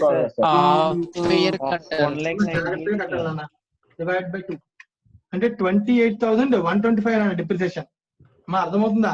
So 2,25,000 minus 28,125. That equals to 1,96,875. 875. మా అర్థమవుతుందా క్యాలిక్యులేషన్? సో కాబట్టి కొంచెం జాగ్రత్తగా ఉండాలి. సో క్లోజింగ్ ప్లాంట్ 3 lakhs యొక్క closing value 1,96,875. Ex site site లో ఉన్న క్లోజింగ్ వాల్యూ 1,96,875. రైట్ అన్న. సో ఓపెనింగ్ 4 lakhs మైనస్ ఈ రెండు తీసేస్తే the net value is known as depreciation. Right. So presentation అన్న అంతే. నువ్వు డైరెక్ట్ గా డిప్రిసియేషన్ కట్టేసి సరే ఇక్కడ డిప్రిసియేషన్ ఏమో 12,500, ఇక్కడ డిప్రిసియేషన్ ఏమో 75 ఒకటి ప్లస్ 28,125 మొత్తాన్ని కలిపి డెబిట్ చేద్దాం. ఏ దాంట్లో ఒకటే నన్ను కావాలంటే అబ్జర్వ్ చేసుకోవచ్చు మీరు, ప్రాబ్లం ఏమీ లేదు. So 12,500 plus 75,000 plus 28,125 that equals to total depreciation is 1,50,565 వచ్చిందన్న. సెకండ్ నుంచి నువ్వు మైనస్ చేస్తే అది వస్తుంది 4 lakhs minus 87,500 minus 196,875 that equals to 1,15,600. Same to same. మా ఓకేనా? రైట్. నెక్స్ట్ సో ఇంకా ఏమున్నాయి? ఎక్స్పెన్సెస్ ఎక్స్పెన్సెస్ బ్రాకెట్ లో క్యాలిక్యులేషన్. ఎక్స్పెన్సెస్ పెయిడ్ ఫస్ట్ 2 ఏళ్ళకి రాసుకుంటాం 2,25,000 ప్లస్ 3,75,000. మళ్ళీ తర్వాత దానిలో అవుట్ స్టాండింగ్ 25 ఉందా? So current year out standing ఇక్కడ ప్లస్ అవుద్ది, అది నెక్స్ట్ ఇయర్ లో మైనస్ అవుతుంది. అలాగే కరెంట్ ఇయర్ నెక్స్ట్ ఇయర్ లో ఉన్న అవుట్ స్టాండింగ్ 10 ఉందన్నా, అది నెక్స్ట్ ఇయర్ లో ప్లస్ అవుద్ది. ఆ నెక్స్ట్ ఇయర్ కి ఇంకేం లేదు కాబట్టి ఇన్ఫర్మేషన్ లేదు కాబట్టి ప్రస్తుతానికి ఎక్స్పెండిచర్ అవుతుంది. నెక్స్ట్ ప్రీపెయిడ్ 15 ఉందన్నా, ఇక్కడ ప్రీపెయిడ్ 15 మైనస్ అవుద్ది, అదే 15 ఇక్కడ ప్లస్ అవుతుంది. అంటే సింపుల్ గా అవుట్ స్టాండింగ్ ప్రీపెయిడ్స్ ఉంటే కరెంట్ ఇయర్ లో అవి ఎఫెక్ట్ ఉండవు అని అర్థం. నుంచి ఏమీ లేదు. 2,25,000 plus 3,75,000 plus 10,000 6,10,000. 6,10,000 is the expenses. Expenses for the 1 year 6 months estimation. అని ఇవన్నీ estimation right. Next one. So దీంతో ఎక్స్పెన్స్ అయిపోయింది, ప్లాంట్ అయిపోయింది.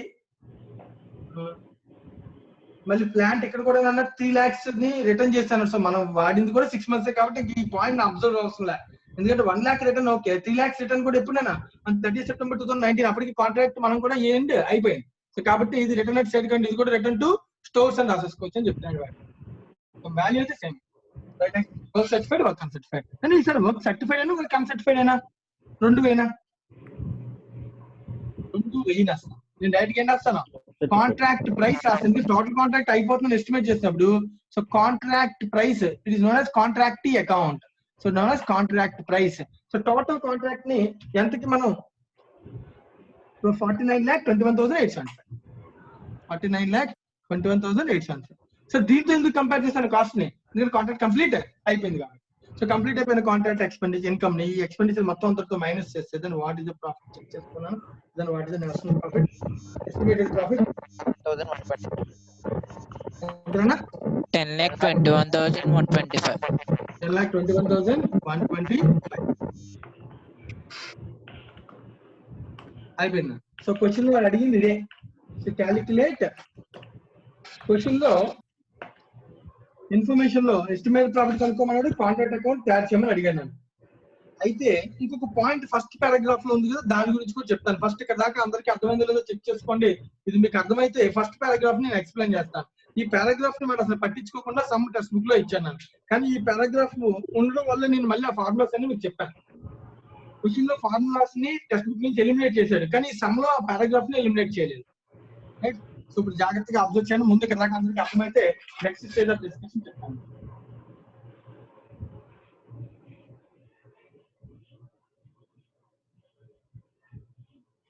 సునీల్ వింటున్నావా? అర్థమైంది సమంత?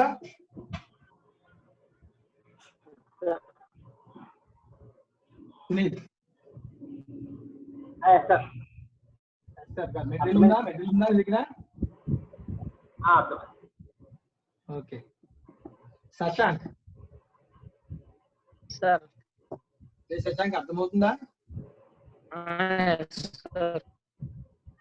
అదే క్లాస్ లో ఉండండి బయటికి పోయి సెటిల్ వేసేవాడు. రైట్. పక్కన పాపం వాడు లేడు.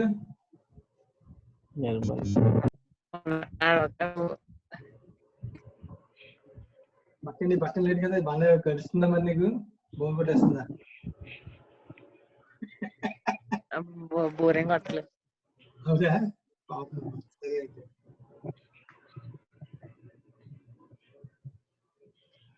నిర్మల్ గడి పాపం ఇండివిజువల్ అయిపోయాడు పాపం. ఇప్పుడు నీ పక్కన లేడు కదా. పెద్దలు సార్ వాళ్ళు చదువుకుంటున్నారు. అవునా? సరే జాగ్రత్తగా అబ్జర్వ్ చేయి. ఇంకా ఫైనల్ కాన్సెప్ట్ అని జాగ్రత్తగా అబ్జర్వ్ చేయండి. నేను ఏం మాట్లాడుతున్నాను.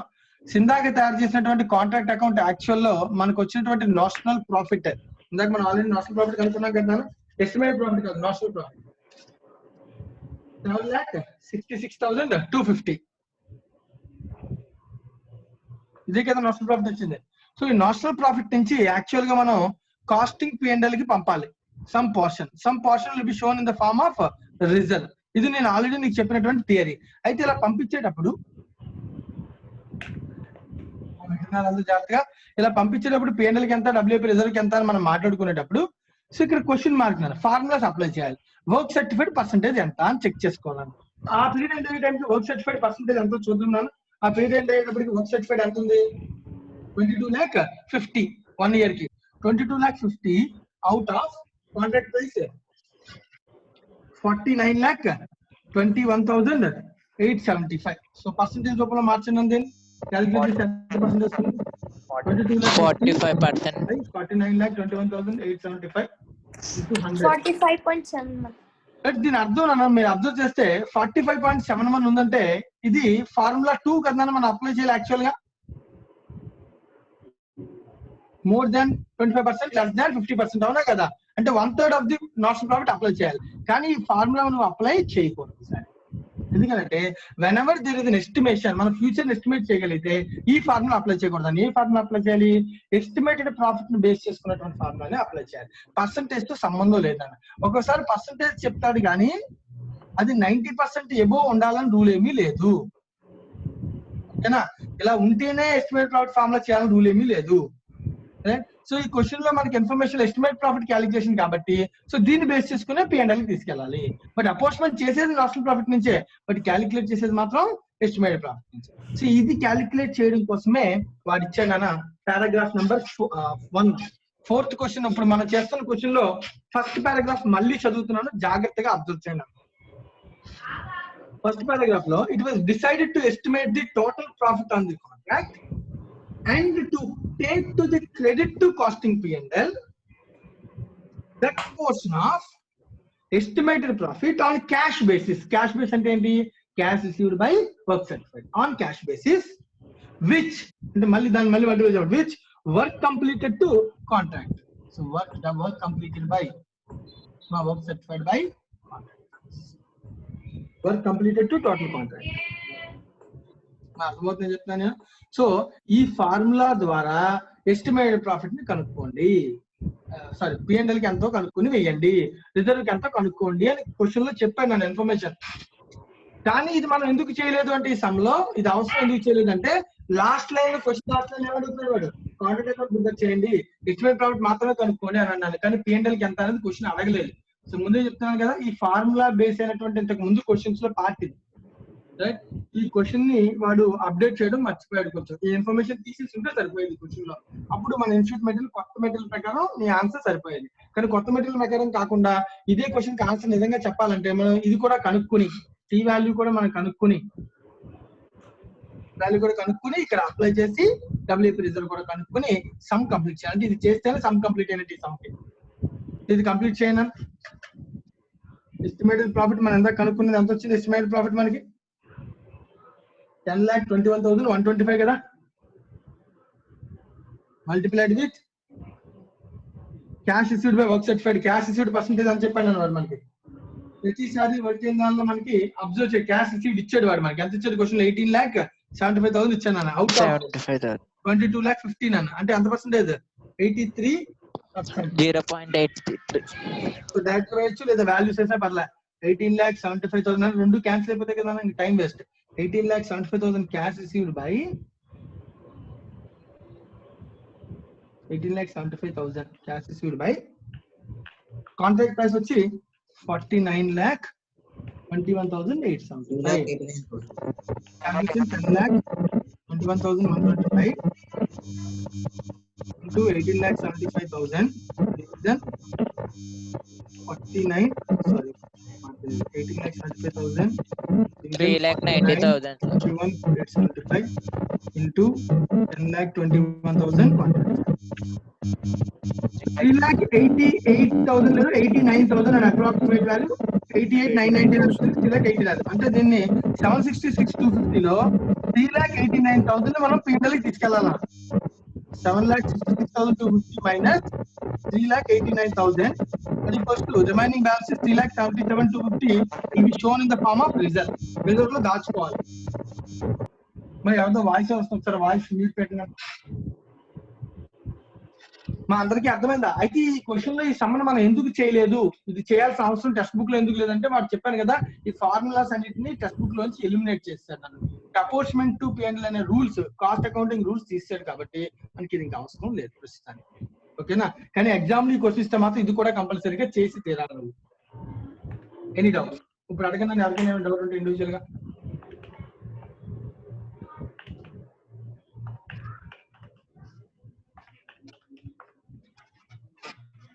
గంగాధర్ వాయిస్ మ్యూట్ లో పెట్టుకో.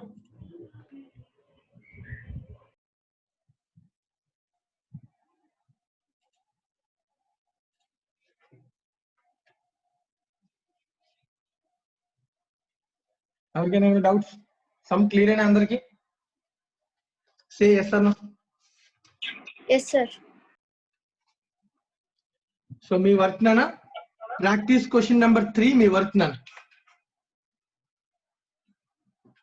ప్రాక్టీస్ క్వశ్చన్ నెంబర్ 3 హోంవర్క్ రేపు మీరు చేయాలి కంపల్సరీగా. క్వశ్చన్ నెంబర్ 3 చేసేసుకోవాలి. ఎవరికైనా ఏమైనా డౌట్ ఉంటే చెప్పండి, రేపు అడగండి. సో ఇంకా మనకి మిగిలిన క్వశ్చన్ అన్న క్వశ్చన్ నెంబర్ 7, ఇలిస్ట్రేషన్ నెంబర్ 7. ఇది ఒకటి చెప్తే కనుక మనకి కాంట్రాక్ట్ కాస్టింగ్ లో ఉన్నటువంటి సమ్స్ ఇన్స్టిట్యూట్ మెటీరియల్ ప్రకారం కంప్లీట్ అయిపోతాయి. సో చేసేద్దామా ఇలిస్ట్రేషన్ నెంబర్ 7? చెప్పుకుందాం.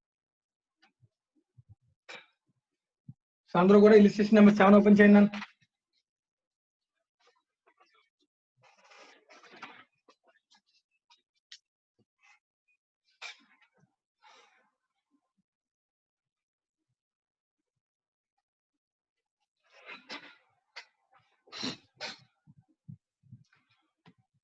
మా అందరూ కూడా మీ క్యాలిక్యులేటర్స్ దగ్గర పెట్టుకోండి. సో నేను క్వశ్చన్ అడుగుతాను, ఆన్సర్ చెప్పడానికి ట్రై చేయండి. ఎందుకంటే ఈ మోడల్ థియరీ ఇది చాలా ఈజీ థింగ్. నన్ను చూద్దాం మీరు ఎంతమంది చెప్పగలుగుతారో కూడా చెక్ చేద్దాం క్వశ్చన్ కి.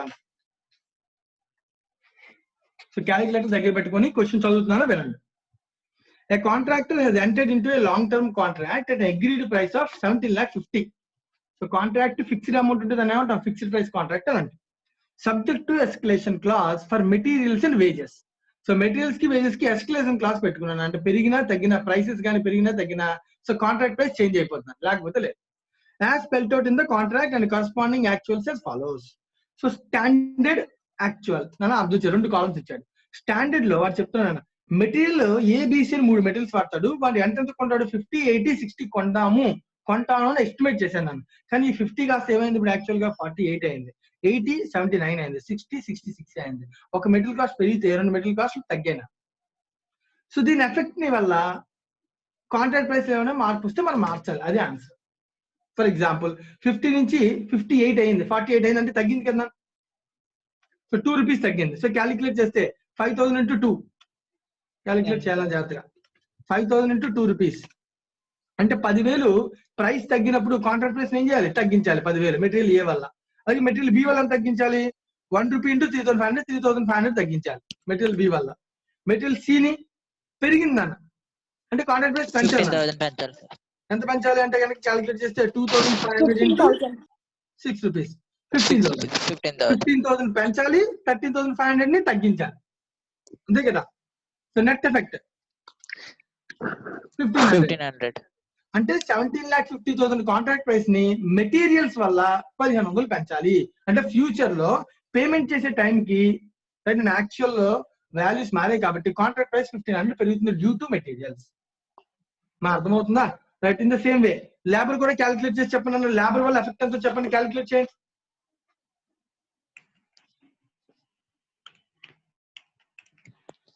7,000 ఎంతనా? 7,000 7,000. మిగతా వాళ్ళు కూడా క్యాలిక్యులేట్ చేయాలి. సో ఎలా క్యాలిక్యులేట్ చేయాలన్నా?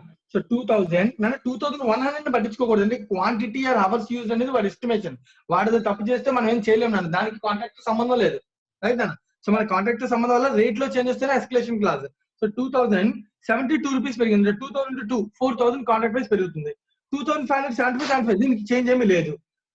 వర్కర్ జెడ్ కి సంబంధించిన మెటీరియల్స్ అయితే కనుక 1 రూపీ పెరిగింది, 3,000 into 1 రూపీ 3,000 ప్లస్ 4,000 7,000 పెరుగుతుందండి. సో లేబర్ వల్ల 7,000, మెటీరియల్స్ వల్ల 1,500. సో ఆ విషయం మొత్తాన్ని ఎక్స్ప్లెయిన్ చేసి రాయడమే క్యాలిక్యులేషన్, రైట్. సో దీన్ని ఎస్కలేషన్ కావాలంటారు. నీట్ గా ఒక టేబుల్ పెట్టుకోవడం, particulars, standard quantity, standard price, actual price, change in value, 4 columns పెట్టినాను due to escalation clause. Particulars, standard quantity, standard and రాసుకో, క్వాంటిటీ రాయబడిన పర్లే, price it is also a standard, next actual price, difference. Price కానీ పెరిగితే positive వస్తుంది, cost పెరుగుతుంది. Price తగ్గితే automatic negative వస్తుంది, కాస్ట్ తగ్గుతుంది. సో ఇది క్యాలిక్యులేట్ చేయండి. మెటీరియల్ ఇలా టేబుల్ తయారు చేయండి. Change in price due to escalation heading పెట్టుకుని క్యాలిక్యులేట్ చేయండి. మెటీరియల్స్ A, B, C 3 చేయండి.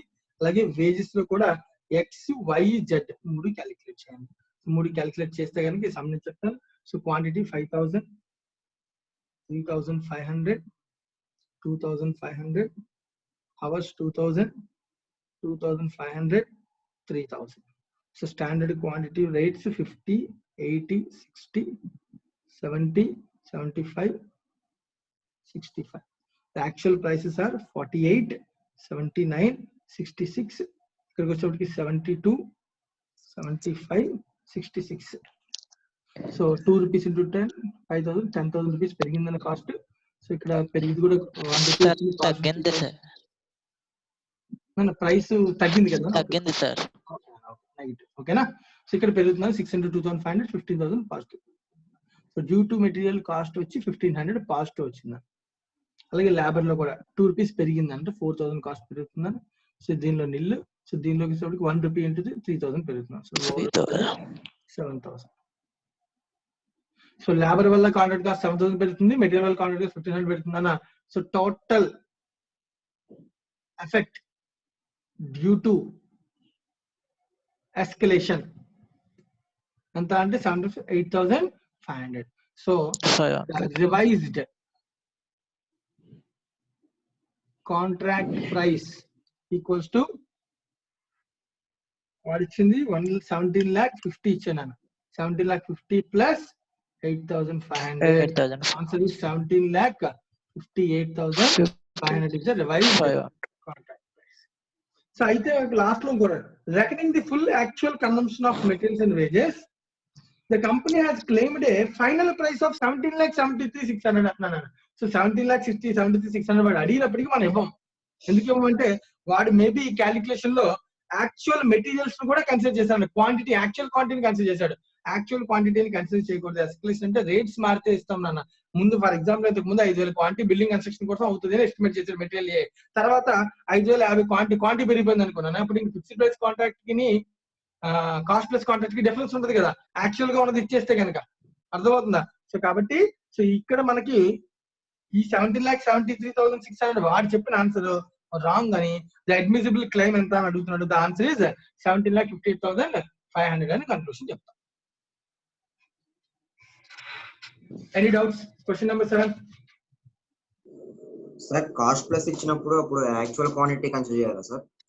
కాస్ట్ ప్లస్ కాంట్రాక్ట్ ఇచ్చినప్పుడు మనం అప్పుడు యాక్చువల్ క్వాంటిటీ చేయాలన్నా. కాకపోతే ఈ ఒక్క 2 సరిపోవు కదా, మెటీరియల్ లేబర్ ఇస్తే సరిపోదు, రిమైనింగ్ యాక్చువల్ కాస్ట్లు కూడా తెలియాలి. దాంతో పాటుగా వాడు ఎంత ఎక్స్ట్రా పర్సెంటేజ్ అగ్రిమెంట్ లోకి ఎంటర్ అయ్యాడో కూడా తెలియాలి.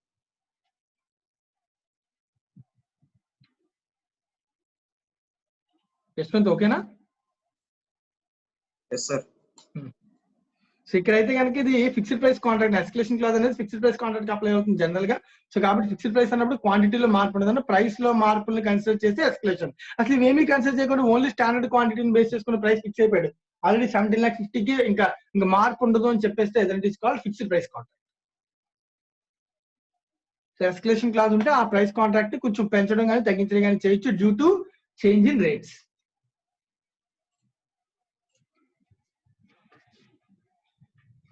రైట్ అండి. సో దీంతో మనకి కాంట్రాక్ట్ కాస్టింగ్ కంప్లీట్ అయిపోయింది. సో రేపు వచ్చేటప్పుడు మీరు ప్రాక్టీస్ క్వశ్చన్ లో ఉన్నటువంటి క్వశ్చన్ నెంబర్ 2 కంప్లీట్ చేసుకుని వస్తే కనుక సో మనకి ఇంకేం లేదు నాన్న. సో మిగిలినటువంటి క్వశ్చన్స్ ఏవైతే ఉన్నాయో అవి జాబ్ కాస్టింగ్ క్వశ్చన్స్ అవి మనం తర్వాత వేరే క్లాస్ లో డిస్కస్ చేద్దాం. ప్రస్తుతం నేను ఓన్లీ కాంట్రాక్ట్ కాస్టింగ్ మాత్రమే చెప్తున్నాను. సో కాంట్రాక్ట్ కాస్టింగ్ లో క్వశ్చన్ నెంబర్ 2 కానీ నువ్వు తయారు చేస్తే, క్వశ్చన్ నెంబర్ 3 కానీ వర్క్ ఇచ్చాను కదా, అది నువ్వు చేస్తే ఆన్సర్ నోట్ చేసుకోండి. నాషనల్ ప్రాఫిట్ వచ్చి 58,500 నాషనల్ ప్రాఫిట్ రావాలి. అలాగే ఎస్టిమేటెడ్ ప్రాఫిట్ వచ్చి 68,481 రూపీస్ రావాలి. నాషనల్ ప్రాఫిట్ 58,500 రావాలి, ఎస్టిమేటెడ్ ప్రాఫిట్ 68,481 రావాలి. సో మీరు జాగ్రత్తగా ట్రై చేయాలి. ఈ సమ్ మీరు ట్రై చేసుకుని రేపు రావాలి. ఓకేనా? సో వాళ్ళతో ఈ టాపిక్ కంప్లీట్ అయిపోయింది. సో రేపు మీకు ఏమైనా డౌట్స్ ఉంటే అవి నేను చెప్తాను. సో సెషన్ క్లోజ్ చేసేస్తాను ఇవాళకి నేను. ఇంకెవరికైనా ఏమైనా డౌట్స్ ఉంటే అడగండి, లేదంటే కనుక రేపు క్లాస్ మనం కొత్త టాపిక్ చెప్పుకుందాం అన్న. రేపు మీరు డౌట్స్ అడిగిన దాన్ని బట్టి కొత్త టాపిక్ చెప్పుకుందాం. సేమ్ టైమింగ్స్ అన్న 2:30 to 4. డైరెక్ట్ ట్యాక్స్ టైమింగ్స్ ఏంటి సార్? సార్ ఇంకా చెప్పలేదమ్మా మూర్తి సార్. రాలేదు సార్.